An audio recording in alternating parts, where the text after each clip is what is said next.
What is a focal point? By definition, a focal point is a way that individuals are able to coordinate their behaviour to their mutual advantage by drawing on shared perceptions that particular ways of coordinating are natural, special, or relevant to themselves. Thomas Schelling first introduced this theory through an experiment where he took results from a group of people in New York City. The question put to the respondents was, if you are unable to communicate to a stranger and you had to meet them in New York City, where would you go? Despite the large number of possible meeting points, the majority of the respondents still chose the same destination, Grand Central Station. This is the basis of focal points. Now think about this scenario. Two bikes are travelling towards each other at speed. They have no time to stop or to communicate and must pass without crashing. There are four possible outcomes to this scenario. Outcome 1. Cyclist 1 and Cyclist 2 both move to their lefts and both bikes pass without crashing. Outcome 2. Cyclist 1 moves to his left, but Cyclist 2 moves to his right, and the bikes collide.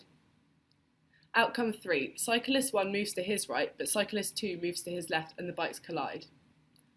Outcome 4. Cyclist 1 and Cyclist 2 both move to the right, and the bikes pass without crashing.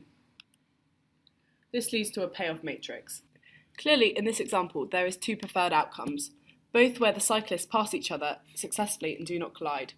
Both cyclists have chosen the direction they think will give the best response, given how they believe the other cyclists will act. These two outcomes are known as Nash equilibrium outcomes. Nash equilibrium outcomes, by definition, are situations where the chosen strategy of players is the best response to the best responses of all other players. Given this, how does one outcome occur rather than another? This is where the notion of focal points returns. It is common knowledge that in the UK, cars drive on the left-hand side of the road. It is therefore fitting to expect this idea to be used by both cyclists. As a result, the most plausible outcome of the game is where the cyclists both move to their lefts, making this the focal point of the game. You could also consider a situation where couples have both lost their mobile phones and are unable to communicate their plans for the evening. They both must choose between going home and spending extra time together or staying and work to earn extra money. It is most important for both of them that they are doing the same thing. The wife would prefer to be at home, whereas the husband would prefer being at work.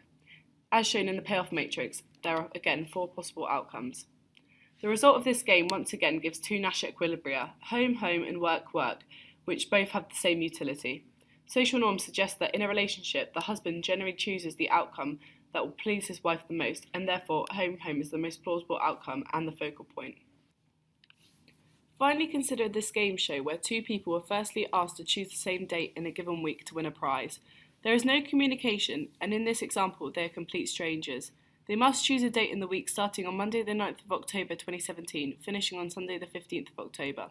Focal point theory suggests both players would choose the 13th, as it falls on a Friday, and there is a worldwide association with this date as bad luck.